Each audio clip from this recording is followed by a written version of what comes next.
Welcome to the WalterFootball.com podcast. This is episode 252. This is our Week 16 NFL Picks episode. Joined once again by Jacob Camenker from NBC Sports Boston. Jacob, how are you, and how's your Week 15? I'm doing good. My Week 15 was horrible. I did very, very poorly once again. I am on a very bad 3-week losing streak at this point.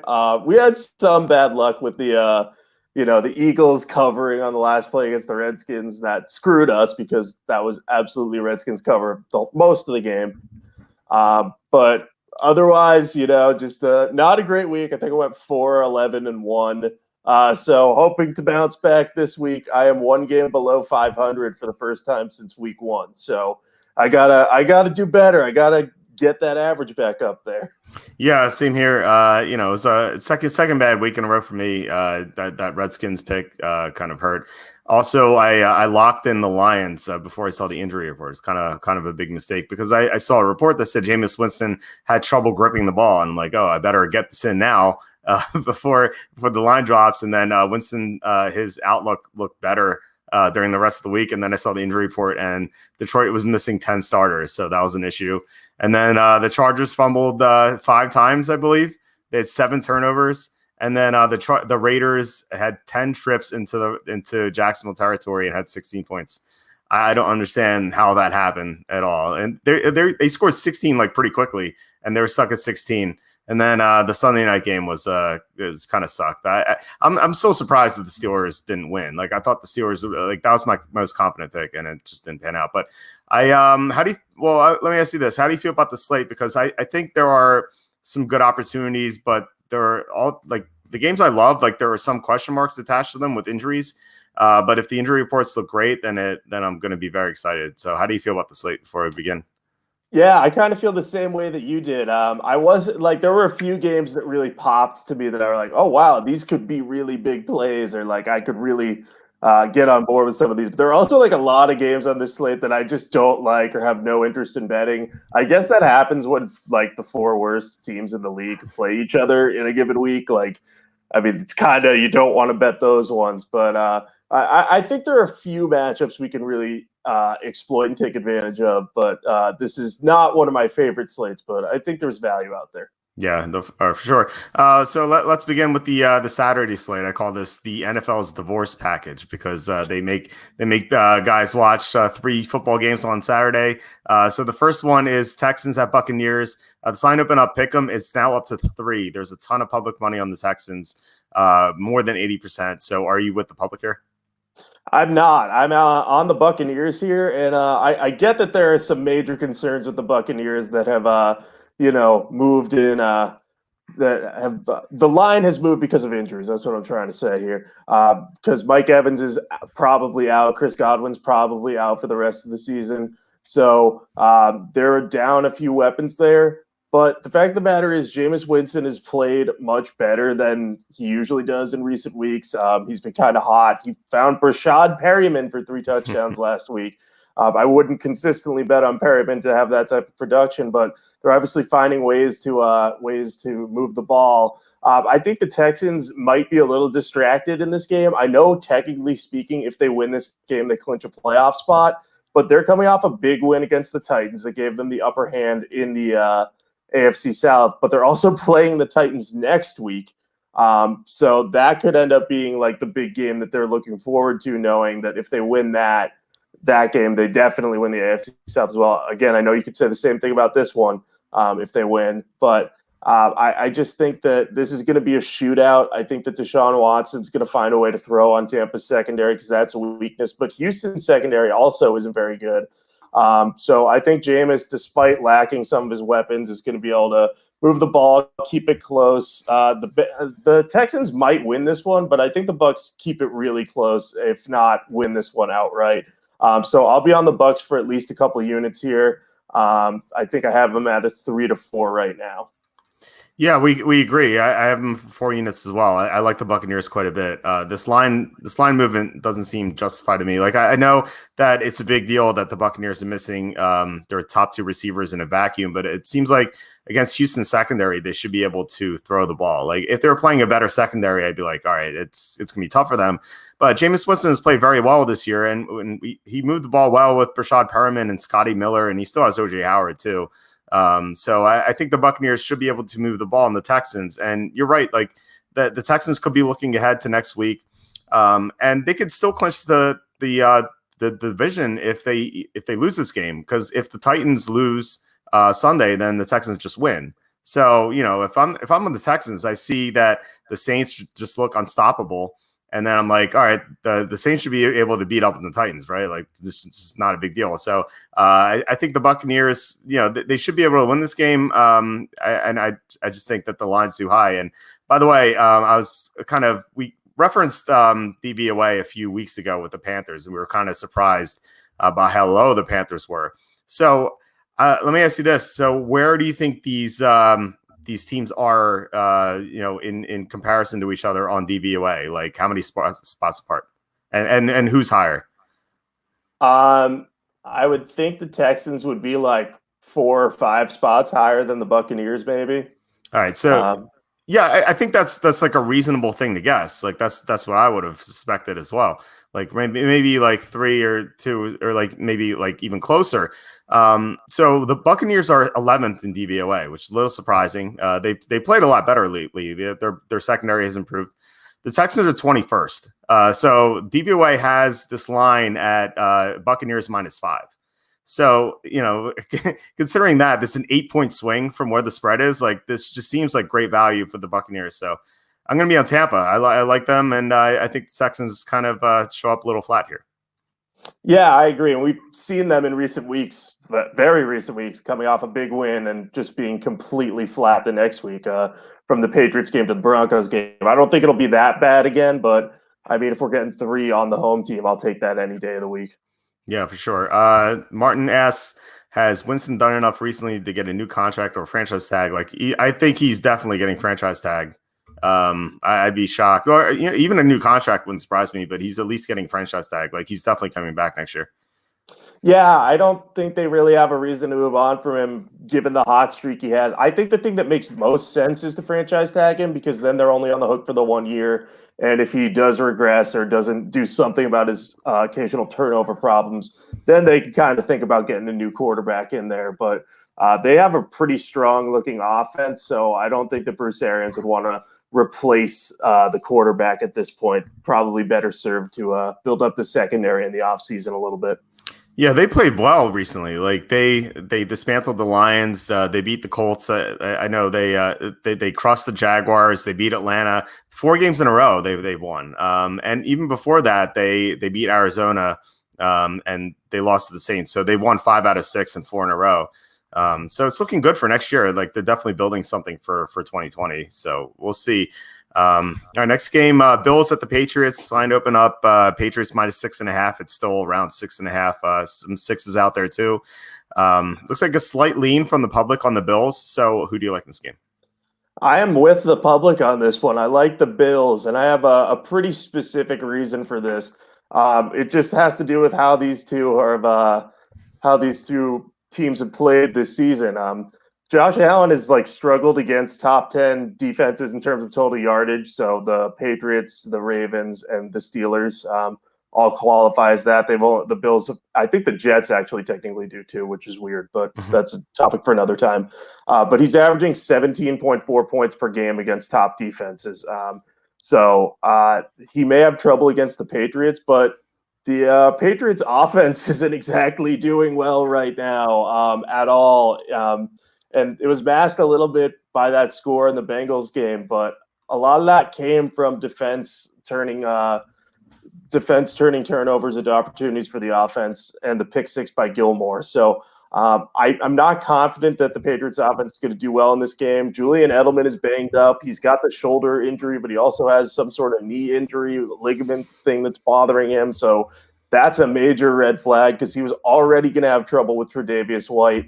And if he's not a full go this week, the team really doesn't have a lot of other receiving weapons that can take down the Bills secondary. So I still think the Patriots are going to be competitive in this game, and I think in all likelihood, they'll find a way to win at home. But I think it's going to be a lot closer than 6.5. I have this as a field goal game, right around 20-17, because the Patriots have scored 22 or fewer in 5 straight games. That's my other point to go along with the 17.4 points the Bills are averaging against good defenses.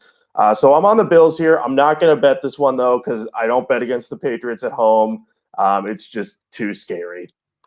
Yeah, this seems like a kind of game where, the Patriots are losing in the first half or something, and then they have the lead by like 3 points or maybe 4 points, and it's like 17-13 in the fourth quarter, and then they have one of those drives where there's 8 minutes left, but they keep the ball for 5 minutes or 6 minutes, and they move it in the field goal range, and then they kick a field goal to win by 7 to cover the spread. Seems like they always do that. So I'm going to be on the Patriots, not just for that reason, but it's just like, I can't let go of Brady and Belichick. Like I know they've struggled. They look bad. Their offenses look terrible this year. You're right. I mean, that Bengals game, if Andy Dalton doesn't throw those interceptions, Cincinnati may have won that game. Like it's crazy.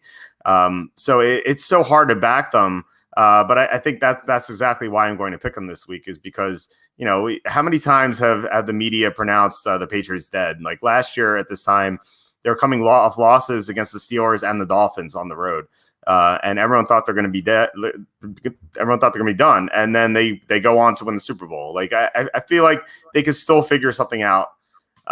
So I think the Patriots will find a way to eke out this win and the cover somehow. But like you, I'm not going to bet this game. It's just, it's line's too high. Like, I wish this line were like 3.5 or 4. And then I think I'd consider betting the Patriots, but 6.5, it's kind of dicey. Yeah, if it was 3 or 4, I'd probably join you on the Patriots, but the line's too high, so that leads me to be on the Bills for the really obsessive point things I was talking about. But it'll be interesting to see what happens in this one, though, because if the Patriots don't figure their offense out at least a little bit in this game, then we're talking 1 week for them to be ready for the playoffs. And at that point, that'll be when I really start the alarm bells of like, this is not going to go well for the hometown team here. Yeah. Any thoughts on Spygate 2? I mean, we had a little bit of an update since then. Jake Glazer released that video. Any thoughts on that? Well, I personally, I don't think that. Here's what I'll say. I think that this was a legitimate mistake by the production arm of the Patriots organization. I think they're actively filming this "Do Your Job" series here, and they did not get clearance from the Bengals, and they screwed up, and it's a mistake, and it's their fault. I don't think Belichick and the football ops guys were involved, though. The Patriots organization should be punished for this, but just based on what we saw in the video, it didn't seem like anything that I wouldn't expect. It looked like it was B-roll being shot. So that's my thought on it. I mean, negligence isn't always an excuse, but compared to the original Spygate and Deflategate, where it was pretty apparent that the Patriots more likely than not did something wrong, I think this one was more of an honest mistake. Yeah, I don't even know what to think at this point. I feel like anything's possible, but I do look forward to Emmitt Smith coaching the Patriots. I definitely look forward to that. I actually, it kind of dawned on me last night that I need to do a rewrite. I should do a rewrite of that just because there is a Spygate too. So I might do a rewrite of that this offseason. So I'm looking forward to it. I actually have some ideas already. All right, Sunday night or Saturday night, I should say. The Rams at the 49ers. This line opened up 49ers -6. It's up to 6.5. Looks like a healthy amount of public action on the 49ers. So who do you like here? I'm on the 49ers as well. I just think that the Rams are coming off that crushing loss to the Cowboys. They really don't have a chance to make the postseason, or it would take a miracle for them to get in. Meanwhile, the 49ers are coming off of a disappointing loss to the Falcons. So that's not ideal for them. They'd like to get back on track. And now they're currently sitting at the 5th seed in the NFC West race. And I know that will come down to the Week 17 game against the Seahawks. So it doesn't really matter what happens in this game.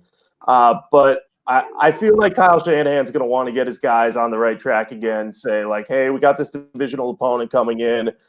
If we win, we definitely knock them out of the playoffs for sure. There's no question about it. And it puts extra pressure on the Seahawks in their game the next day. So I just think the motivation lies with the 49ers. I think the Rams could be in for a letdown knowing that their chances of making it are too long. I don't love this line. I think it's a little bit high, but again, if the 49ers are properly motivated, I think they're the right side here. So I'm going to be on them for maybe a unit, maybe 2 units. You probably convinced me to do that. But I do think they're the right side.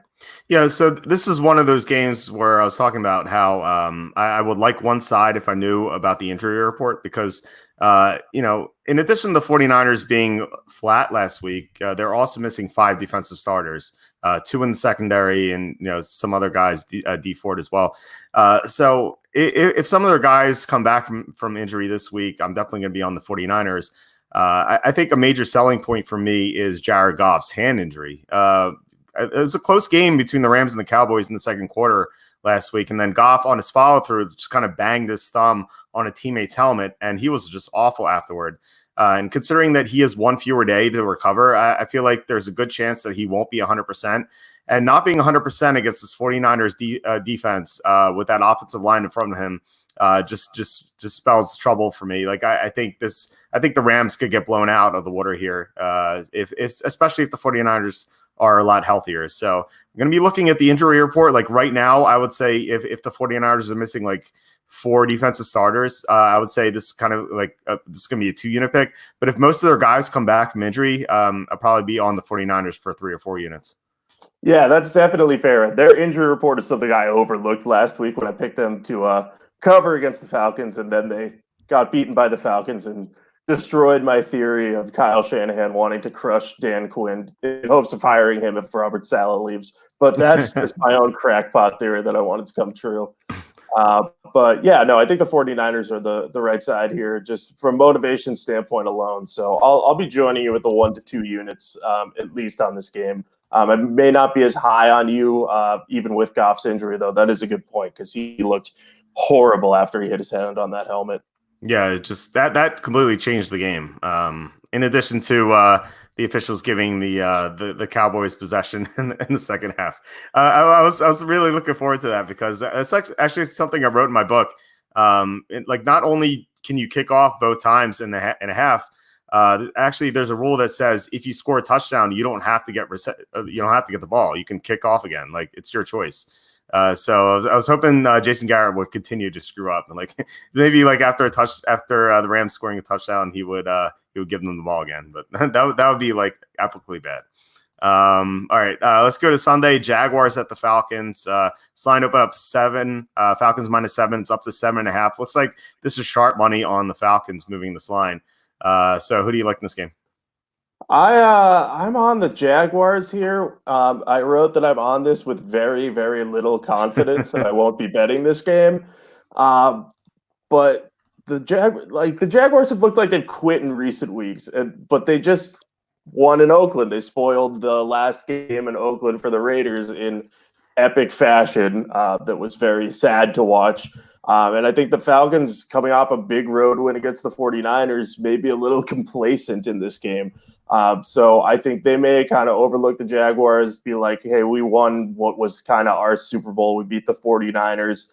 But at the same time, they may be trying to save Dan Quinn's job. While it sounds like the Jaguars players do not like the Jaguars front office or Doug Marrone. So I can also see the Jaguars continuing to mail it in. So I don't really like either side in this game. So when that's the case, I will usually choose the team that has the underdog. And when it's this high of a line, I'll choose the underdog. But you could really convince me either way on this one. I'm only on the Jaguars because this line I think is a little bit too high. But if the motivational edge lies with the Falcons, then I'll switch my pick probably. Yeah, I actually think this line is exactly where I thought it would be. I made this line Atlanta -7.5. So when it moved to 7.5, kind of really didn't see an edge here. And I think it's interesting that both these teams are in the same situation. Like Atlanta had their big win on the last second, and now they're flying back from the West Coast to the East Coast to play an early game. Whereas the Jaguars just had a last-second win on the West Coast. They're flying back to the East Coast to play an early game. Like these teams are in the same situation. So, I thought about it. It's like which team is more likely to try hard? And I think Atlanta is more likely to try hard because for the reasons you mentioned, the Falcons seem to be willing to, they want Dan Quinn to come back because they like Dan Quinn. Conversely, the Jaguars don't seem to like Doug Marrone, and no surprise there. He kind of sabotaged the former regime. So this is kind of just basing it on motivation. This line is too high, or not high, but this line, like, I feel like this might seem too high. But if Atlanta scores a couple of touchdowns against the Jaguars' horrible defense, and it's like suddenly 14-0 or even 17-0. Like, I have no faith that the Jaguars can come back. And like, I feel like here's the problem last week. Like, I feel like if the Raiders scored another touchdown and made it 23-3, the Jaguars may have just quit. But like, it was 16-3 for a while, and like the Jaguars are hanging around, and like they were like, oh, maybe we can win this game. But I feel like Atlanta could just put this Jaguar team away early, and then Jacksonville just won't try it all. So that's my thinking here. So I'm not going to bet this game, but I'm picking Atlanta. Yeah, I'm going to switch my pick to Atlanta too, because I agree with you. I think the motivation lies there. If you don't think the line's too high, it makes sense. But again, this is one of my least favorite games of the week because you never know what could happen when you have, one looks like an obvious lame duck, and then Dan Quinn, who once looked like a lame duck, now may actually have a shot at coming back, and all he had to do was delegate his defensive coordinator role to spark things. So wish he had done that earlier, but it's all right. Yeah, it's tough. I mean, if they win this game, they're 6-9, and then they play, I believe, Tampa next week. So maybe they win that game. If they win that game and finish 7-9, I think he's definitely coming back. 6-10, I'm not sure about that, but 7-9. It's kind of weird. Like, on one hand, they're going to save his job. On the other hand, they had Chase Young. It seemed like they had the inside track on Chase Young, and then I was like, okay, maybe they'll get Jeff Okudah. And then there was like, maybe they'll get Derek Brown. And then now they keep winning. They're not going to get any of those players. So feels like they did more harm than good by keeping Quinn on. Yeah, you could definitely make that case because they really need just an injection of talent on defense, especially on the line and just at the number 2 corner position across from Des Trufant. So maybe they'll be able to find something. Maybe they'll trade up if they keep Thomas Dimitroff around. He's super aggressive in the draft. They moved up for Julio Jones all those years ago, but I don't know what Atlanta's planning to do. So I'm a big Thomas Dimitroff fan, though, so in case you're wondering. Oh, yeah. I mean, he dressed well, and you're right. He is aggressive, so maybe they will trade up. All right, next game is Saints at the Titans. This line opened up Saints -1. That was kind of before the Monday night game took place, and now it's Saints -3. Clearly, everyone's impressed by what Drew Brees did, and like about 3/4 of the actions on the Saints. So the public's all over the Saints. So do you agree with the public? I don't. I'm on the Titans here. I watched the entirety of that Saints game, as I'm sure you did, because I don't know why I did. It was such a bad game from the Colts. So one would think that the Saints would keep going at that pace, and I could see a case for them. But I think the Titans are in a really good spot in terms of they have to fight. They're going to be hungry to win. They're coming off kind of a disappointing loss against Houston, where some weird fluky stuff happened, like Tannehill threw a goal line interception that got returned basically for a touchdown, but it was just knocked out of his tight end's hands. So I know there was some fluky stuff both ways in that game, but I feel like the Titans probably feel like they should have won last week. So they're going to want to come back, fight hard against the Saints, and see if they can keep their playoff hopes alive one more week. I think the Saints might be in for a little letdown. I mean, they're coming off a massive win. Drew Brees got his record, which I do not think Tom Brady is going to break this week. So it would be hilarious to see Brees set the record in multiple weeks. But I just think that the Titans more motivation. They're going to be hungrier in this game. And yeah, the Saints are playing for a first round bye. They're tied with 2 other teams, but they already have the NFC South wrapped up. The worst they're going to be is the 3 seed. So I could see a world in which they go into Tennessee expecting to do better than they actually do. And, it ends up being a field goal or less game. The one thing I will say, though, is if the Titans do get into this kind of close game late, not only am I betting against Sean Payton and Drew Brees, which I hate doing, but the Titans kicking game, Ryan Suckup has made 1 of 6 field goal attempts since coming back from IR. So I don't love that. but I'm still on the Titans because I really apparently love to hate what I'm doing. So I will be on them in a must-win game. I don't know if I'm going to be able to or willing to bet against the Saints, though. So I'm on the Titans, but maybe for a unit at most. Yeah, if Kenny were here and if he were allowed to talk about gambling, he'd be like, "You guys hate your money, don't you?" Because I'm on the Titans as well. It seems like this is just such an overreaction to what happened Monday night. For this line to move from -1 to -3 because of one game, like, I mean, Drew Brees was amazing in that game. Like 29 to 30 is just ridiculous. And, you know, he threw those 4 touchdowns and he was just tremendous. But it was at home. It was against a soft zone defense. He was playing a team missing one of his starting cornerbacks, like his best cornerback, Kenny Moore. And, you know, this is going to be a tougher game. It's a tougher environment. It's going to be outdoors. You know, by the way, this is the Saints' first outdoor game since week 11. So they've had a bunch of indoor games where they're a lot better. It's going to be a tougher environment. And also, you know, I think people have forgotten because of what happened Monday night. I think people have forgotten that the Saints lost some key players. They lost Marcus Davenport and Sheldon Rankins on the defensive line. So their defense is not going to be as good. They lost Larry Warford on the offensive line. Probably not going to play in this game. So they're not as good as they once were. So I think, you know, people aren't accounting for that. And to get a better line with Tennessee and to fade all this public action, I just like Tennessee a lot. I think Tennessee could win this game, and they're just more desperate. Like they need this win. If they lose, they can't win the division. So you know, I like Tennessee quite a bit. The only hang up here, and this is another example of the injury report affecting my pick.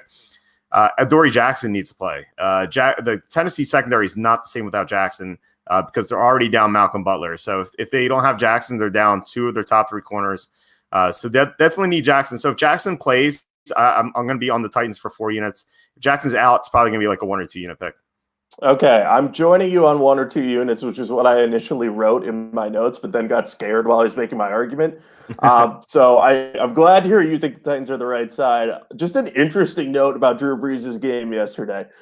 So he went 29 of 30 for 307 yards and 4 touchdowns. He did not have a perfect passer rating. Yeah. Isn't that like that doesn't make any sense to me. That's like the most mind-blowing thing I've heard. I saw you tweet that and I was like, how's that possible? Like something's a little broken with this stupid system. And like, what's the perfect number anyway? Like 158.3 or something?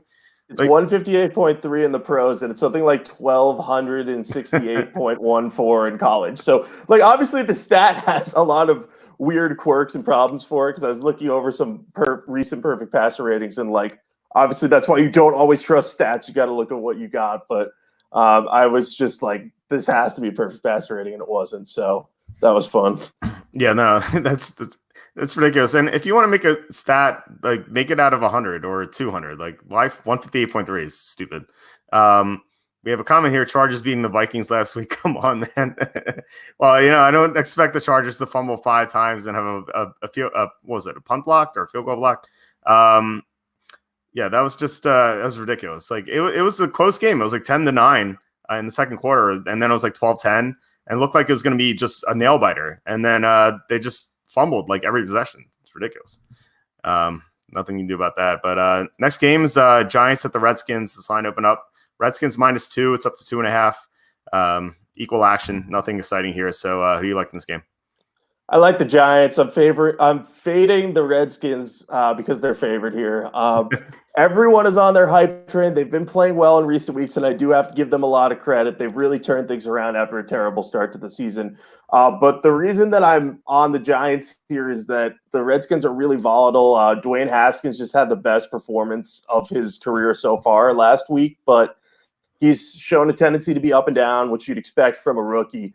So even against a defense like the Giants that is lacking talent, I'm not convinced that he's going to have a great game.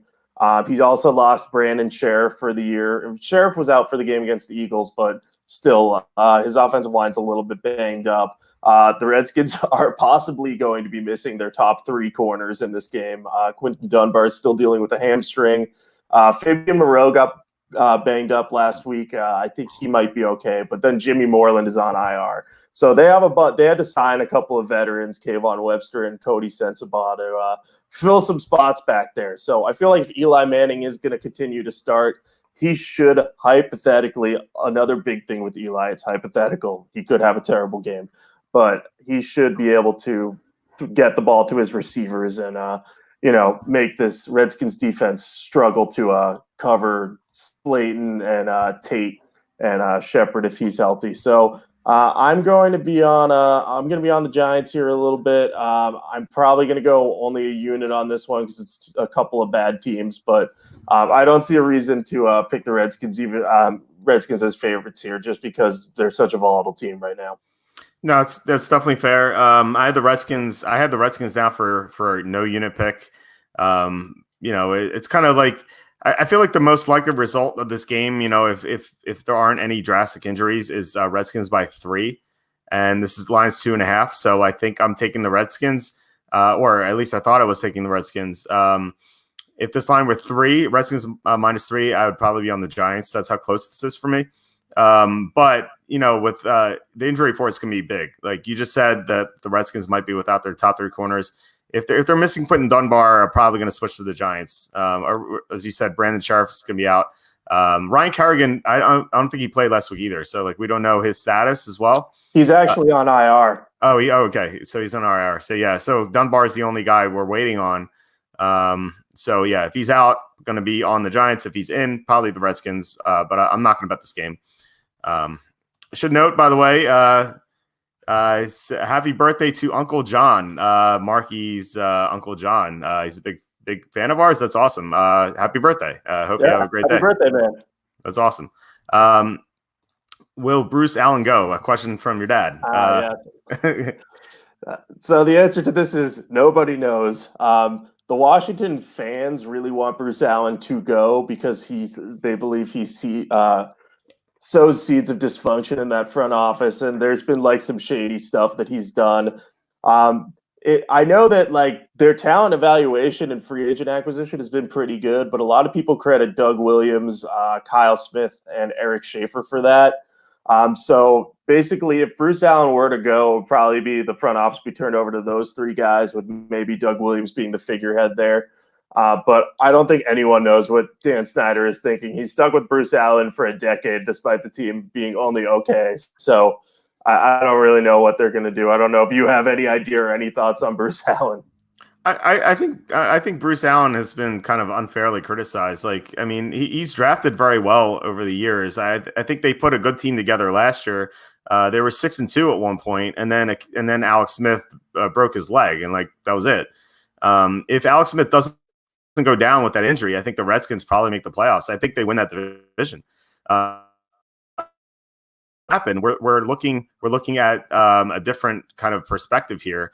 And then Bruce Allen's not fired. And he just drafted Dwayne Haskins, and Haskins has improved. And I think that, I think you should give him another year with Haskins. If Haskins keeps getting better next year, suddenly the Redskins are going to be more competitive. But you know what? If Haskins struggles, then you can get rid of Bruce Allen next year. I'd keep Bruce Allen for one more year. I do like Doug Williams, though. I think he's a kind of a sharp personnel guy. And if he's not GM of the Redskins, I think it's going to be a GM somewhere else. Yeah, I think that would be, if they really believe in Doug Williams, he'd be the perfect kind of figurehead to take over for Bruce Allen, because he's beloved by Redskins fans and pretty talented at what he does. So I'll be interested to see what unfolds there. It seems that the trust between Snyder and Allen is more strained than it's ever been, but that's definitely something to watch this offseason, that whole team. Yeah, it'll be interesting. Next game, Steelers at the Jets. This line opened up Steelers -3, still -3. As you might expect, lots of public action on the Steelers. So are you with the public here? I am with the public. I just think the Jets don't really have anything to play for at this point. Their season's basically over. Adam Gase has proven not to be great at motivating his team or knowing how to use talented players. The irony is, if you look back at his tenure in Miami, this year, Kenyon Drake, Devontae Parker, and Ryan Tannehill are all having breakout years without Adam Gase. So I find that interesting. But anyway, back to this game. I think the Steelers are going to be really motivated to win this one. They just lost a winnable game at home to the Bills. I know Duck Hodges struggled immensely in that game, and they are sticking with him. So it's kind of tough to trust him after that kind of showing. But maybe that's the bump in the road he really needed after what I wouldn't call an easy first 4 games. But, he was winning for the Steelers when he was in a quarterback. So I think that they'll find a way to win this one. I think this line's about right. There's nothing really to suggest that the Jets would win this game, in my opinion. And the reason that I'm not going to be super gung-ho about Pittsburgh is I think they need to run the ball more. They passed on 73.7% of their offensive snaps last week, despite not really ever trailing by that much. It was a close game most of the afternoon or most of the night. But only the Rams and Broncos, who played in blowouts, threw more than them last week. So I think they need to run more. If they do that, I think that they'll find a way to win, cover the spread. So I'll be on the Steelers for a unit or two. I actually like the Jets a lot, but this is game number 3 where the injury report matters a lot because the Jets are missing several players. And I think people have forgotten that the Jets had an impressive 3-game stretch where they were very good in November, and that came to an end against the Bengals. But they were getting a lot of injuries at that point, and they were missing several players last week. They were missing 3 starters in their secondary, including Jamal Adams. So, I mean, that's a huge deal. Adams is one of the best safeties in the NFL.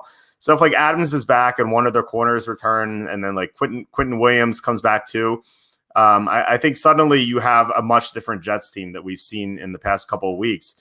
And if that happens, I think they can give the Steelers a good game. If you remember a couple weeks ago, the Steelers went into Arizona, and despite having lots of fans in the stands, that was a 3-point game for a while. And it was they had a punt return as well from Deontay Johnson. So and there was also that one play where Kyler Murray could have ran into the end zone and he threw an interception. So like that game could have gone a lot differently. Like Arizona may have won that game, and it was a 3-point game. It's a 3-point game for a while, and then the Steelers kick the field goal at the end and make it 6. But it's still like I feel like that game, more likely than not, is Steelers winning by 3. And I think the Jets are better than Arizona if they get Adams back and some of those other guys. Like they're going to be better than Arizona. Sam Darnold at this point a better passer than Kyler Murray. So I think Darnold could keep this game close and maybe even win this one outright. And also, I can't get behind Duck Hodges being a 3-point road favorite with all this public money backing him. Kind of feels like sort of Jeff Driscoll being what was it, a 4-point road favorite with public money a couple weeks ago. It feels like the same situation. It's like the public is betting on a terrible quarterback who needs to win by more than 3 on the road. Like I just don't think it's going to happen. Like I think if the Steelers win this game, it'll be by 3. It'll be like an ugly 15-12 game or something like that. I have a tough time seeing the Steelers winning this game by more than 3, considering how bad their offense is. And you're right, they need to run the ball more because Duck Hodges is terrible. But the Jets have a great run defense. So it's like, how are they going to run the ball? I just don't see a big Steeler win. I see a close game or a Jet win. So it really depends on the injuries. Like I said, this could be as high as a 5-unit pick if everyone's back. If the Jets are going to be missing several players, this will be a far lower pick, maybe like 1 or 2 units, but it really depends on the injury report. Yeah, I get your point about Duck Hodges being a road favorite, and obviously has not played well for any of the bad quarterbacks who've been on the road this year. I just think the defense is going to be able to give them a little bit of a pick-me-up, but I can see both sides of this argument for sure, because I do not have much faith in Duck Hodges. Even though I think the Steelers, like outside of quarterback, may have one of the better rosters in the NFL. So I'll be interested to see how this one shakes out for sure, though. Yeah, definitely. Do you have any thoughts on the Kareem Jackson suspension? I just saw that a couple hours ago. It's related, I think, to a DUI. He had this. Yep, there it is. DUI that he had this offseason. So for the Broncos, better that he has it now than next season. So. They're not really playing for much. They're playing for nothing at this point. So I think good to get this out of the way now. Yeah, I don't know if I don't know if it affects the compensatory pick though. I'm not sure how that impacts it. So yeah, I don't know, but yeah, it's better now than later for sure. sports are scripted. People wake up. Some sports are scripted, but I don't think the NFL is. All right, next game, Bengals at the Dolphins. I was hoping they'd flex this one to Sunday night just to troll people. If the Dolphins were like had 2 wins instead of 3, like you could make the case this game would be very compelling because it'd be for the number 1 pick. But otherwise, this game doesn't mean anything. The Dolphins are favored by 1, and the slight lean from the public on the Dolphins. So who do you like in this game? I like the Bengals. The Bengals have been playing much better as of late, which I learned the hard way after picking the Jets to beat them on the road a few weeks ago. But I just think that this is going to be a game that's bad enough that I don't want to bet on it. These 2 teams are the 2 worst teams in the NFL. But I think I have more faith in Andy Dalton and the Bengals offense, what they've been able to do in recent weeks. I know he threw a ton of interceptions, but that was against the Patriots defense, which is a lot different than the Miami defense. So I think the Bengals could win this one. They may win this one in Miami. It doesn't really impact their draft status if they do win, I don't think. I will take the Bengals because I think they have the roster edge. I know Miami would have the coaching edge in this scenario, but I'm going to be on the Bengals. Yeah, I actually I like the Bengals too. It's kind of hard to bet on them at this point. But actually, despite the record, I don't think they're one of the worst teams in the NFL. I think that, with Andy Dalton, the quarterback, I know Dalton had just had that awful game. But he's a lot better than Ryan Finley, and they got Cordy Glenn back. I think we mentioned Cordy Glenn every single episode on this podcast. And so, I ranked the Bengals around 27. Then I looked at DVOA has them 28th. They actually have them like above some of these teams. They have them above the Panthers even. So, even if they win this game, like they still have the number 1 pick, so there's no incentive for them to lose even. So I feel like they should be able to run the ball very easily on the Dolphins with Joe Mixon. Mixon would have had a huge game if Dalton didn't implode like that. So I like the Bengals. Unfortunately, we had some great line value on the advanced spread. It was Dolphins -3. I saw that. I'm like, oh man, I'm going to be loading up on the Bengals here. Unfortunately, it's +1 now, so no line value, but still going to be on the Bengals. I just don't think I'm going to bet this game though.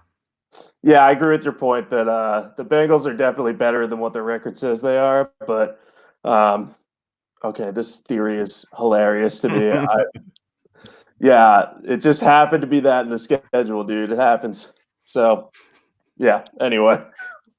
Well, I mean, he broke the yardage record against the Redskins. Yeah, they gave him like this really cool piece of paper that they printed out on Microsoft Word that I thought was hilarious. So, yeah. Saints are 5-1 to win the Super Bowl. Take them now. I don't think that's good value. You could have gotten. I think they were like 16-1 before the season.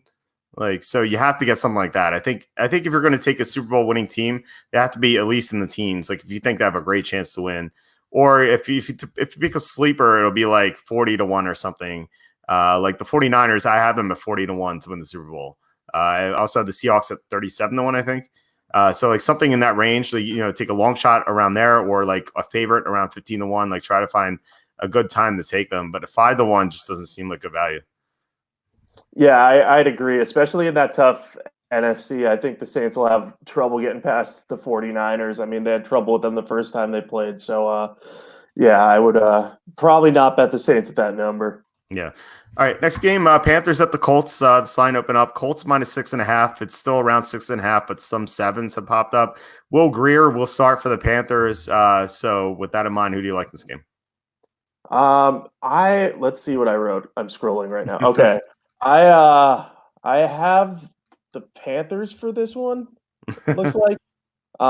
Yeah. So this game I don't like, obviously, if you could tell, because normally I know right off the bat what I think of a game. But the Panthers and the Colts, neither team's going to be very motivated. The Colts are coming off of a massive loss on primetime television that knocked them out of the playoffs. The Panthers are playing under an interim coach. They lost their playoff chances eons ago at this point. So I am on the Panthers because I think that they're going to keep this relatively close. I have massive concerns about whether or not Will Grier can outplay outplay any expectations that'll be had for him. I know he wasn't good in the preseason, but maybe he'll give them a jolt. There's reasons to bet the Colts in this one too, though, because Frank Reich is coming back next year. Perry Fewell is not coming back for the Panthers. I would assume, at least. That would shock me if he did. And the team probably wants to prove themselves after being crushed on Monday night. But I just don't know if I trust the Colts to blow out the Panthers even at home. I think this could be a very slow, boring game that's just kind of non-competitive between two struggling quarterbacks. I think Brissett might be a little bit banged up because he was missing some wide open throws the other night. So I'll be on the Panthers at plus 6.5. I'm not going to bet this game in all likelihood. There's just too many possibilities here because the Colts could either have a massive letdown or they could come out being like, we're not as bad as we showed. So I'm just not going to bet this one. Yeah, the Colts have had some sketchy results at home this year. Like they beat Atlanta when Atlanta was terrible by only 3. They lost to the Raiders outright. They barely beat the Broncos when the Broncos weren't playing that well. So for them to have to win by more than 7 or more, like I think the Panthers are definitely the right side. And especially I love fading these teams coming off Monday night blowout losses because it's not enough time for them to rebound and for them to figure things out. Like clearly there's a lot wrong with the Colts right now. Jacoby Brissett, as you said, he doesn't seem healthy. I got that feeling as well. He hasn't been right since he returned from injury. Like he played a lot better before he got hurt and he came back and he just hasn't been the same guy. T.Y. Hilton's not healthy either. And I feel like he needs a whole week to get right. And this is not a whole week. Like that'll hurt them as well. You mentioned that the Colts might be, might not have incentive to play well because they were just eliminated from the playoffs. So how did they come back from that? They just got destroyed by the Saints and it feels like this is going to be a very down spot for them. Whereas the Panthers, they could quit as well for sure because they have they have an interim coach, but they kind of showed some signs of life at the end of last week. Like they fought hard to come back and they almost beat the Seahawks. Like if they recover the onside kick, they're only down 6 and maybe they get a touchdown at the end. So I like that they showed some fight. It kind of makes me confident in them in this game. The line's too high. So I like the Panthers quite a bit. I'm going to pick them for 4 units. And thanks Martin for saying you like the show. Thanks for listening for sure. So any other thoughts on this game? Yeah, I'll probably go half the units that you did. I had 2 written down, but I'll be honest, I was not super confident in what I had written. But now that I hear that you're on the Panthers as well, I will join it. And yes, thank you to Martin for listening, and thank you for providing us with some entertaining content to talk about with the sports being rigged and stuff. So yeah, and yes, my Charlotte bias is showing. I'm picking the Panthers, and I have not picked the Panthers, I think, in 4 weeks. So there we go. Yeah. Correction. Martin says the Saints were 9-1 for the Super Bowl. So I think I was thinking about the Packers. I think the Packers were 16-1. I bet them as well. So yeah, I feel like at some point you could have gotten the Saints at a better number. Obviously, when Breeze gets injured, I wonder what number that was. It was probably 25-1. So yeah, just always try to look for value. You're always going to get, almost always going to get good value unless the team is hit its rock bottom. So all right, last of the early games. Ravens at the Browns. This line open up. Ravens -7. It's up to 10. So I think this is both public and sharp money on the Ravens. So who do you like in this game? I like the Ravens. I mean, everything is going for them in this game. The Browns are out of the playoff race. The team's quitting on Freddie Kitchens. They seem to want him gone. I think they're going to need to get embarrassed a couple times in order for that to happen.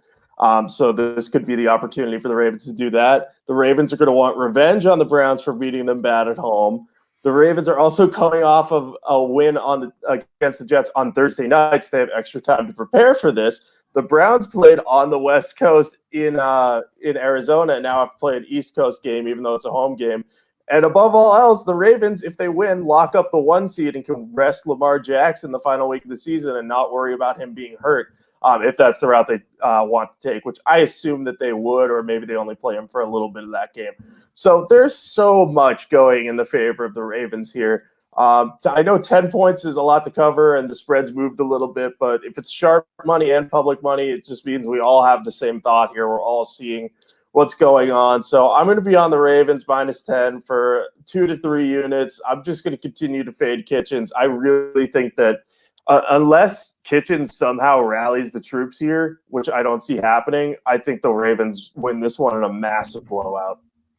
Yeah, and Freddie Kitchens is coming back next year, according to reports, because the Browns went 4-1, and they beat the Dolphins and the Bengals. So congratulations, Freddie Kitchens. That was very impressive.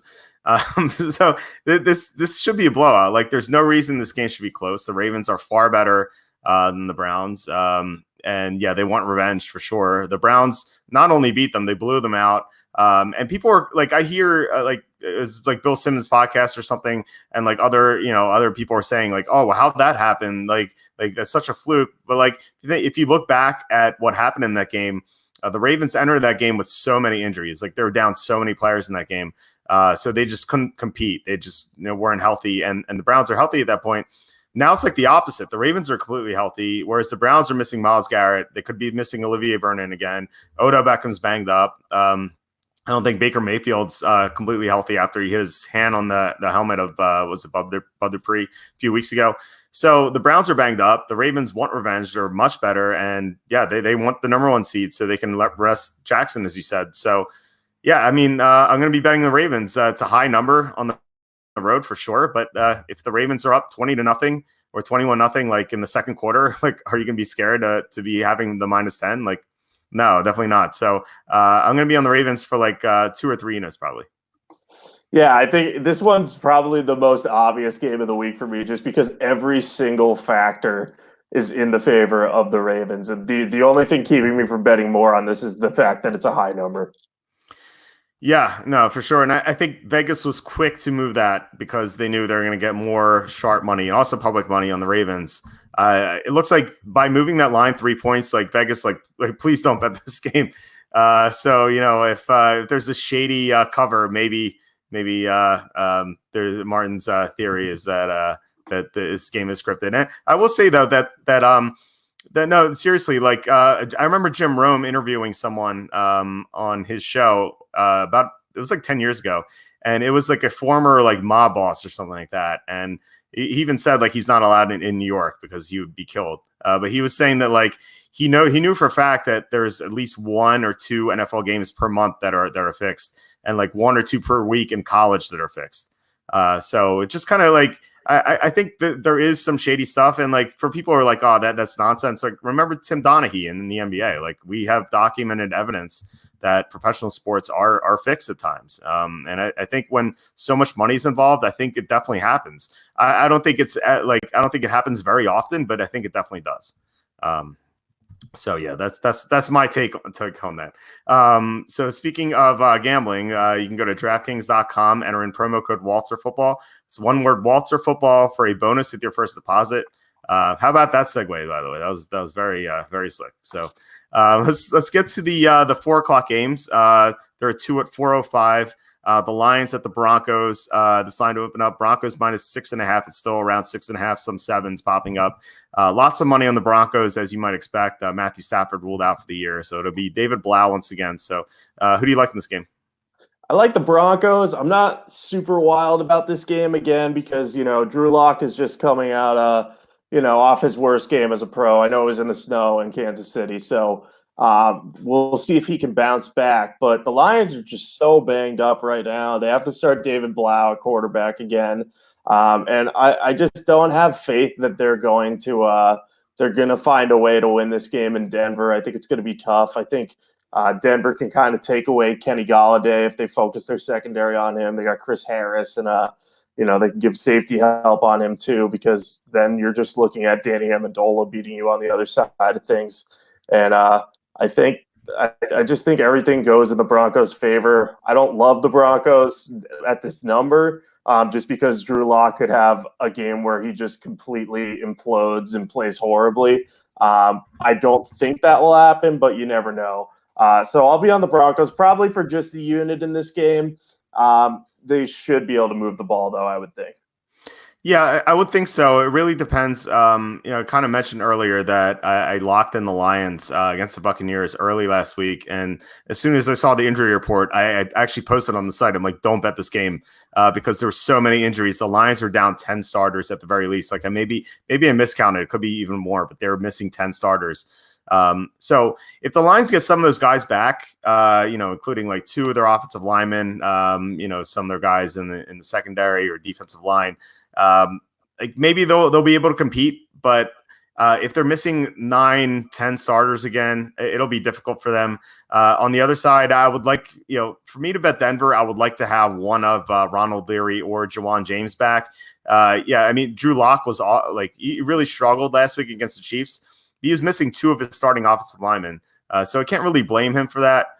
Chris Jones just kind of like destroyed the backfield, and that kind of ruined Drew Lock's day. So if he has better protection, I could definitely see the Broncos running away with this game. But if the Broncos are missing two starting offensive linemen again, I think they might struggle to score, and the Lions could hang around. And I would still probably take the Broncos at that point, but I wouldn't bet it. But if Denver's offensive line is healthy, or if at least one of those guys comes back, I'll probably bet on the Broncos for a little bit. Yeah, it makes sense definitely if those offensive linemen come back. I mean, everything was against Locke last week, so that ended up with the weather and the offensive line. So that ended up being a bad pick for us. But some of those things you can't always predict. So hopefully they'll be healthier this time around. Yeah, no, I think that's a good example of the injury report, like really being important. Like I earlier in the week, I had Denver for like 3 or 4 units, and then I saw that they're going to be missing both Leary and James, and I kind of like went off that game very quickly. I still put a unit on it because I thought the line was a little too high. But yeah, I think that the line really, the injury report really matters. Martin asks, who are our AFC and NFC championship matchups? I guess I'll go first. I'll say in the NFC, I think it'll be the 49ers against the I think it'll be 49ers Saints rematch.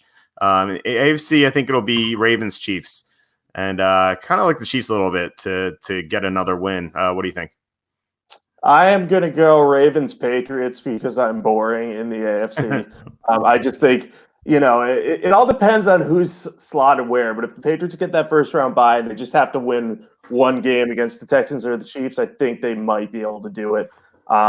And then on the other side, I agree with you. I think Saints 49ers seems ripe to happen, especially with the Packers haven't looked as good in recent weeks. And I think the 49ers are better than the Seahawks. So I think they probably end up facing each other. So NFC is definitely going to be more exciting, I think. But maybe I'll be wrong. We'll see. Yeah, I definitely want to see another Ravens-Chiefs matchup now that the Ravens defense is better, but the Chiefs defense has improved as well. Like I think people are sleeping on the Chiefs. I think they're really good, and I think they have a good chance to win. And Martin says, "Smash that like people." Yeah, that like button people.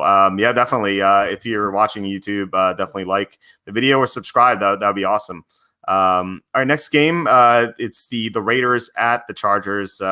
Raiders coming off that horrible loss, and they go to San Angeles where they'll probably have fans in the stands again. So like this is kind of like their last home game, quote unquote. So the line open up Chargers minus 6.5 looks like still around. That can't be right. Is it really 6.5? I thought it was 5.5. Yeah, this line is 6.5. It went up. It was 5.5 earlier. It's gone up to 6.5. So who do you like in this game? Well, I'm going to change my pick because I also had 5.5. I will like the Raiders more at that 6.5 number. I just think that they may not have like a ton to play for anymore, but they should be playing for pride after blowing that game late. And like you said, a lot of their fans will be in the stadium. I originally was in the thought process that being eliminated from the playoffs or virtually eliminated from the playoffs would make it so that the Raiders wouldn't try, but Gruden can motivate this team, and I think he'll have them kind of, say like, hey, we got to put on one more show for people in California because we're going to have a lot of fans at this game. So I think I'll be on the Raiders at that number. I don't know if I'll bet this one. I don't think anytime both teams don't really have much of a reason to play for, I'm kind of skeptical of betting it. But I think if it's going to be a 6.5 number, I'll be on the Raiders. Yeah, I don't think I'm about this one either. I could see a scenario where the Raiders just lay an egg because they've been eliminated from the playoffs, so they just may not show up. Like that's definitely a possibility. But I think this line's too high. Like, why is this line above even 3? Like, I made this line Chargers -2, and I'm not giving any points for the Chargers being at home. It's ridiculous. Like, that game against Minnesota, like people are doing skull chants like super loudly in the stands. It's like that's embarrassing. Like, why is this team in LA? It shouldn't be there. And I've heard that I don't know who mentioned this report, but I heard a report saying that the Chargers have sold almost 0 season tickets for their upcoming stadium, which is just really troubling. So it wouldn't surprise me if they ended up moving within like 5 to 10 years. I don't know how long they're locked in there, but they could definitely move. So anyway, like this will be like, as you said, it'll be packed with Raider fans. Like the people who couldn't afford tickets in Oakland, they'll just drive down to San Angeles and watch this game there. So the Raiders will have the advantage from that perspective. So considering how high this line is, I'm definitely gonna be on the Raiders. But like I said, they could just not show up at all. So Raiders for no units. Yeah, I think I agree with you. This line's way too high, and like when I originally did my notes, I was like, I don't love this line, but if it's continuing to move up, then yeah, I'm not coming close to picking the Chargers in this one. But again, I will not be betting it just because the Raiders could completely lay an egg, like you said. Yeah. Martin asks, Rivers' final home game with the Chargers. So if you want to kind of get technical, like Phil Rivers' last home game with the Chargers was a couple years ago when they were in San Diego. I feel like they haven't played a home game in years because they have no fans. So it's not like real. And plus, I think Rivers comes back for one more year next year. Like they're not in a position to draft Joe Burrow or probably even Justin Herbert at this point. So like they might have to draft Tua Tagovailoa, and like they'd have to wait a year. So I think Rivers plays for one more year. That's my best guess, but I mean, who knows? Yeah, my only thing with that is what if the Dolphins take Tua at 4, knowing that they can pick Yeah. up 2 dudes later? That's something that, like, the more I think about the draft, the more I'm like, the Dolphins should do that because I feel like their coaching is good enough that they could improve drastically if they upgrade their roster and just wait for a quarterback. But we'll see what happens. It'll be an interesting draft season with that. Yeah, I think that's a good suggestion. Considering their other picks are in the 20s, and like they may not get Tua in the 20s. I saw McShay's mock had Tua at number 4, and I'm like, oh, that makes a lot of sense. Some of his other picks didn't really. Like he had DeAndre Swift to the Titans. I'm like, why the Titans take a running back? I would love to hear the explanation behind that one, but I thought that was a good pick by McShay. Might actually steal it from my mock draft, which I'll update Wednesday morning. Tony says Mexico City Chargers. I think that could be possible. You know, the NFL wants a team in London. Why not have a team in Mexico City? I think like a team in Oklahoma City would be nice, or like Portland or somewhere like that. Like one of these cities that would really support an NFL team, I think makes a lot of sense. Or even having the Chargers move to Oakland, like I think that makes a lot of sense too. But I can't see them staying in LA, not for that long. Yeah, definitely not. Yeah. All right. The 425 games, there are 2 of them. Cowboys at the Eagles. The sign opened up Cowboys -1. Now it's all the way up to 3. So much public money on the Cowboys, as you might expect. So who do you like in this game? Finally, I feel like I haven't been fading the public at all in this podcast, and now I am. So I like the Eagles, and like on the surface, that sounds weird because their last 3 games have been them beating the Redskins with 26 seconds left on a game-winning drive, them taking the Giants to overtime and winning, and then losing to the Dolphins. So that's 3 pretty bad results against bad teams. But the fact of the matter is the Eagles have just been so banged up and have had so many injuries. Like one of these games, they were down to like one single receiver being healthy for them. So if they get like Nelson Aguilar back, if Lane Johnson is healthy, if Jordan Howard comes back, I think the Eagles will be able to keep it close against Dallas, especially at home.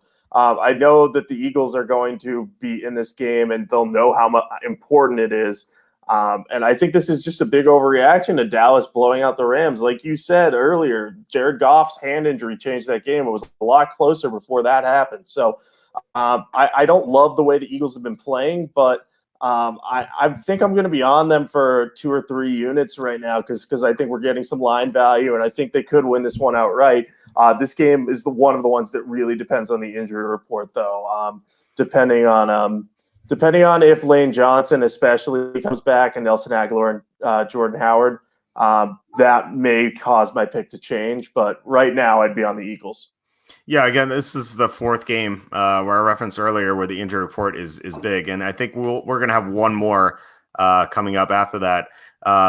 Yeah, I mean, it's amazing how public perception has changed in a week. Like a week ago, the Cowboys were home underdogs to the Rams, who were not even in playoff position. They're home underdogs to the Rams. They're coming off blowout losses to the Bears and the Bills, and like suddenly because of one win where Jared Goff bangs his thumb, the Cowboys are 3-point road favorites against the Eagles. There's nothing says the Cowboys should be favored by 3 on the road. My number personally is Eagles -2, but looking otherwise, like DVOA says Eagles -1.5 is correct. The computer model says Cowboys -1. So like getting +3 is a big deal. And I just think that, this line is just out of control, and the public money is just pounding Dallas. I think we have a ton of value with the Eagles, but the problem is is Lane Johnson going to play? Like that's huge. Nelson Aguilar helps a little bit, although he'll probably just drop a pass in the fourth quarter. Jordan Howard to an extent, but like Miles Sanders just looked great last week, and Greg Ward coming on, I think it's a big deal because. Carson Wentz has had no one to throw to when Jeffrey was gone down. Like it's like absolutely no one. But Greg Ward actually seems like a viable receiver. So I think the Eagles could win this game if Lane Johnson plays. Like if Lane Johnson's in, this is one of my top picks. I think this is my top pick of the week. If Lane Johnson's out, this is probably gonna be like a 2 or 3 unit pick. So yeah, I definitely love the Eagles. Yeah, they're definitely the right side in this one, I think. And I've definitely been encouraged by Greg Ward because he was a quarterback at Houston in college, and I thought that he could possibly make it as a quarterback in the pros. But now he just really developed into a nice receiver for Philly. So that's been one of the silver linings to them having to deal with so many injuries. Yeah. Someone's asking about Survivor, but they can't pick Baltimore. So I would say just looking quickly, and I have an article about this on the site. I would say Atlanta and Denver are probably your two best options. Anything else stand out? No, those are probably the 2 safest options this week. I can't think of any other one where there's an obvious team that's quitting or someone that you haven't used. So yeah. There's a question earlier kind of glossed over. How do you keep track of memberships to so many sports books? One week I should show you guys my Google Chrome. I have like 140 tabs open. It's kind of insane. So they're kind of like lined up all in a row. So I just click, I just go one by one and check the best numbers. So that's how that works. Kind of crazy. My wife is yelling at me about that. She's like, "Why do you have so many tabs open?" I'm like, I know where everything is. It's all organized. It's just kind of it's crazy. It's kind of like one of those, those conspiracy theory people who have like a chalkboard or a whiteboard and they have all this stuff. That's kind of like how I feel like with my Google Chrome tabs. Someone says Dolphins for Survivor. I would not take that. I would rather go Denver, Atlanta, and definitely not the Dolphins. Anyway, yeah, good point. If you're alive in Survivor, we should be asking you for tips. That's absolutely true. Our Survivor's done. We already paid out the winners. So yeah, this is kind of crazy congratulations for being alive for so long. All right, the last of the 425 games, Cardinals at the Seahawks. This line open up. Seahawks -10, still 10, equal action. So who do you like in this game? Yeah, so this is my favorite game of the week. I love the Cardinals in this one. We talked about this a little bit last week, and I didn't buy into what you were selling at that point. But the Seahawks tend not to win games by very much this year. They've won a lot. I mean, they're the 1 seed in the NFC right now. But if you look at their 11 wins, 10 of them have been by 8 points or fewer. And if you dissect that even more, there's I think it was 8 by 6 or fewer, and then maybe 5 or 6 or 7 by 5 points or fewer. So they win by a very small margin. So seeing them as 10-point favorites is pretty shocking, especially against an Arizona team that's coming off of a win against the Cleveland Browns. I know that Arizona's not playing very for anything at this point, and the Seahawks are playing for the 1 seed. But the Seahawks are going to be looking ahead to that game against the 49ers because it's basically if they win that game, they win the division and probably get the 1 seed in the NFC. So they may be a little distracted looking ahead to that one. I think the Cardinals are going to be playing for Cliff Kingsbury, try to build on the positive momentum they had last week against the Browns. I think Kyler Murray being healthier definitely helps them on offense. And Kenyon Drake stepping up means that they'll have a legit rushing attack too against the Seattle defense that hasn't been very good. I know Jadeveon Clowney's been out. He may be back for Seattle at this point. So he would have a big impact against a bad Arizona offensive line. But I just think 10 is too high in this game. And I think the look-ahead factor is going to be huge for Seattle. So I'm going to be on the Cardinals at plus 10. I'm probably going to go 4 or 5 units. It's just my favorite pick of the week for sure. Yeah, I like Arizona too. Again, this is pick number 5 where the injury report matters. You talked about Clowney. That's definitely a big factor in how many units I'm going to have on this game because Arizona, you could kind of dictate how well they're going to play. If they're playing a team with a great pass rush, they tend to struggle. But if they're playing a team that can't get after the quarterback, they usually compete. Kind of like we saw that past couple of weeks. Like they played Pittsburgh. Steelers just had a great pass rush, and Arizona couldn't do anything. And then Arizona played Cleveland, and without Myles Garrett, the Browns couldn't get to Kyler Murray, and Arizona won. So it really depends on Clowney and also Ziggy Ansah. So we'll see if those two guys suit up. Another injury is Bobby Wagner. He went down in the 4th quarter last week, and Seattle is a completely different defense without Bobby Wagner. I think a couple of years ago, they didn't have Wagner to close out the year, and they were just completely different. Like they just fell apart. They couldn't stop the run at all. And I think, if Wagner's out, I think that Kenyon Drake could have a big game. But yeah, I think this line's too high. You mentioned how the Seahawks just don't win by that many points. And DVOA kind of factors that in. I guess they say the spread should be Seattle -6. So I think that, getting 10 is pretty nice. So I'm going to be in Arizona for anywhere between 1 and 4 units, depending on what the injury report looks like. Yeah, that's definitely a fair assessment. And we've seen it in the past when Arizona, as Martin's mentioning here, Arizona let us down against the Rams because, in part, Murray was hurt during that game, but in part, the Rams have Aaron Donald and had a really good pass rush that game. So I'll definitely be keeping a close eye on Jadeveon Clowney. But if he plays and not Ansah, I think the Cardinals will be okay. So I think they'll cover. If they both play, then I may reassess my unit count. Yeah. Question: how do I dictate which messages pop up on the screen?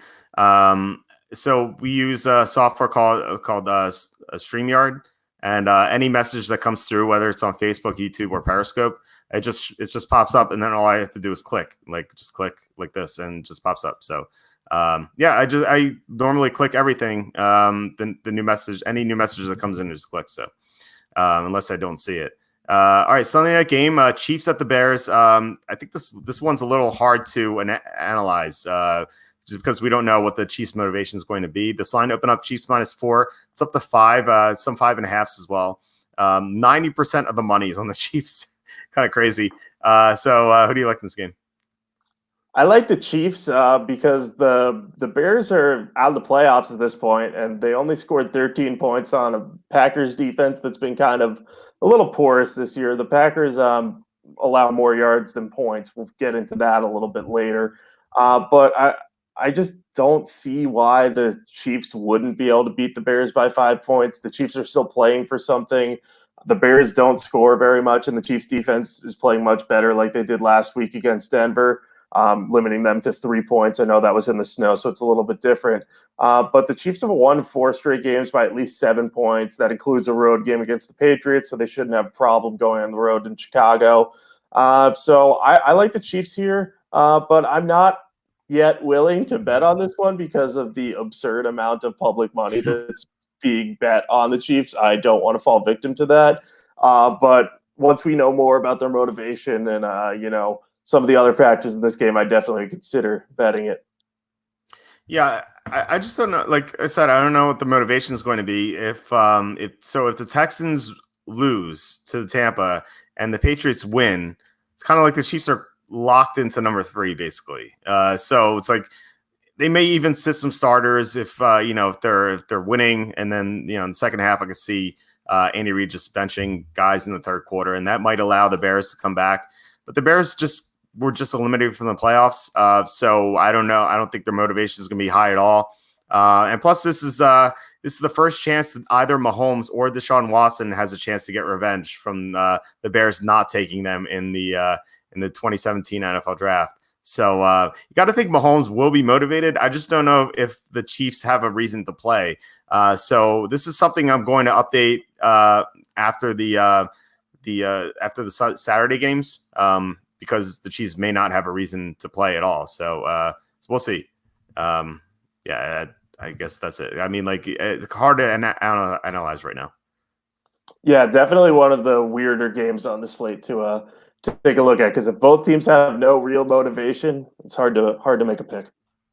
Yeah, this is, by the way, it's our final non-divisional game of the regular season. So it's kind of weird that they didn't flex this one out. Like I know that I read somewhere that Al Michaels said that whenever the Bears are on, like the TV ratings like are super high, which is understandable because they have so many fans. But the fact that they're eliminated from the playoffs, kind of like why isn't this game flexed out? It kind of seems stupid. Yeah, it is kind of weird for sure. Yeah. Question from Martin: how do you factor in bad weather into your picks? So for me, there are three things I look for. It's either in the beginning of the regular season, if it's super hot and teams are not used to it and they're going to be wearing dark jerseys, that really affects it. Late in the year, if it's super cold, I'm not talking about like 30 or 20 degrees. Like I'm talking about like sub 15. So teams not from the cold that might be affected by that. And then also the wind, and that affects, the team that needs to throw more. It's going to hurt them. And also it'll affect the over under. That's what I look at for weather. Do you have anything? Yeah, I usually look for wind, especially. It makes me panic because I always think that games with wind are going to be much more low scoring. So if there's a high spread on the game, I may change my pick. I do the hot thing too earlier in the season. We talked about this on I think our week 2 podcast, maybe with you have the dark jersey teams playing in hot weather and they can tire easily. Usually I forget to check for snow and then panic on Sunday. That's one thing I always forget to do, but I do try to look ahead at some of the weather, especially in places like Buffalo and New England and anywhere north in the winter. I try to take a look at where the snow might be, but often I miss one. A good example was Kansas City on Sunday. No idea it was going to snow there.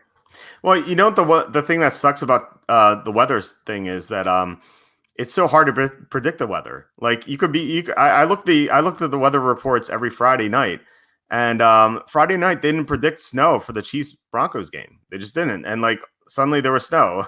So like what meteorologists can't get the stuff right. So you're looking at weather and trying to project it for games. It's very difficult. So it is tough.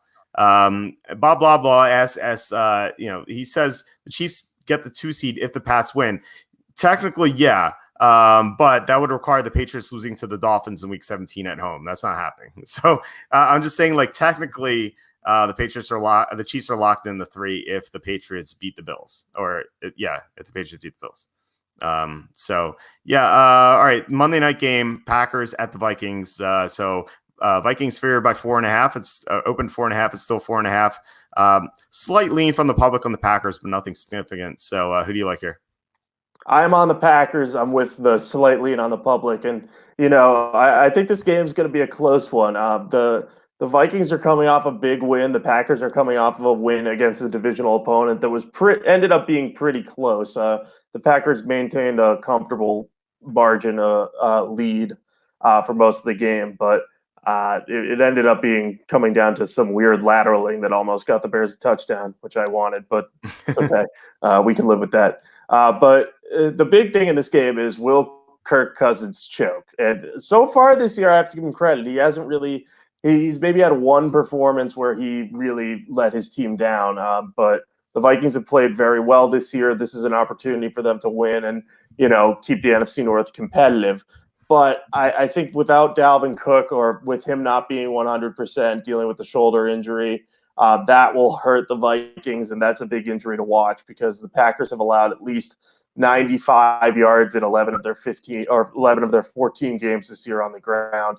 The key matchup here is going to be the Vikings offense and the Packers defense, because the Packers defense, they're a bend but don't break unit. I mentioned this earlier, but they allow the 23rd most yards, but they allow the ninth fewest points, I think, or they rank ninth in scoring defense. So yeah, so if the Vikings can't score in the red zone, that is going to be a big issue for them because the Packers tend to step up in that area of the field.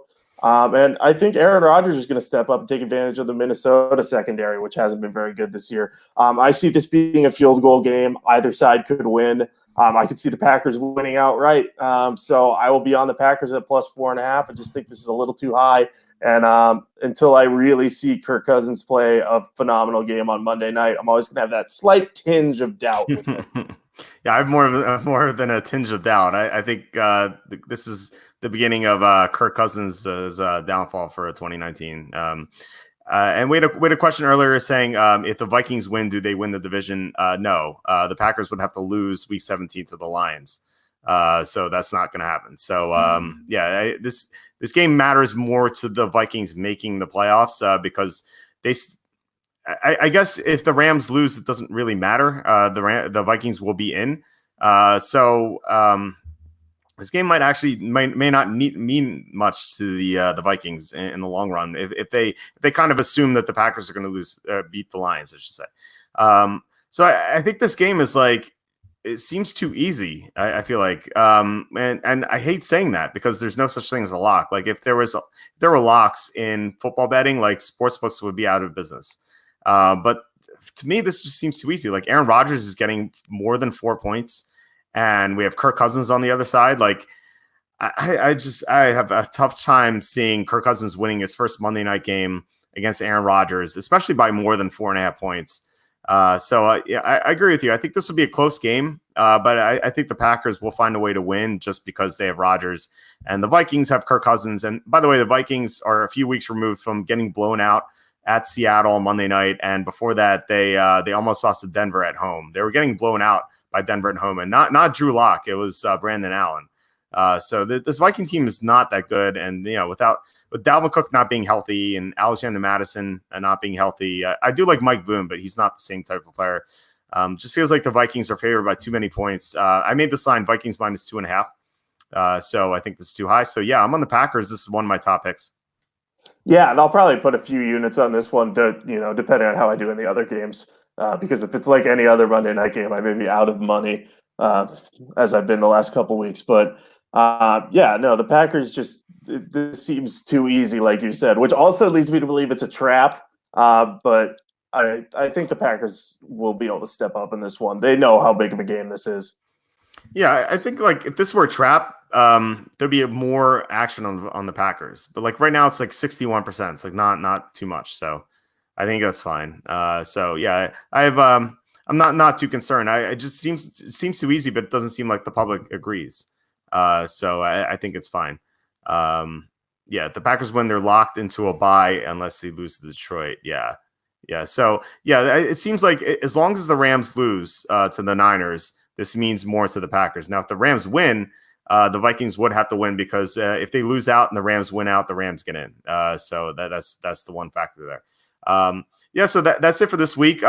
Next week, I think we should do a something for Super Bowl props. We kind of talked about it after our recording last week, and I think I just forgot about it. But next week, now that we're talking about it live, I think we should talk about our one or two favorite Super Bowl props if we can find any. So I think that'd be cool. Otherwise, do you want to plug anything? You can just follow me on Twitter at Jacob Camenker. I have not tweeted my picks. Did not tweet my picks last week because my tweeted picks have been cursed lately. So I'm trying to break that. I will tweet some this week, I promise you. And if you have any betting questions, football questions, just shoot me a message there and I'll share some of the content I create there too. Yeah, okay. Sounds good. At walterfootball.com, updated picks throughout the week, updated fantasy rankings throughout the week. And as I said, 2020 NFL mock draft update Wednesday morning. I think I may steal McShay's Dolphins pick, but definitely not stealing his Titans pick. So, all right. Thanks, guys, for listening. Subscribe if you're on YouTube or like the video. That'd be awesome if you guys could do that. Otherwise, I will talk to you guys next week. All right. Sounds good. Talk to you guys then. Bye-bye.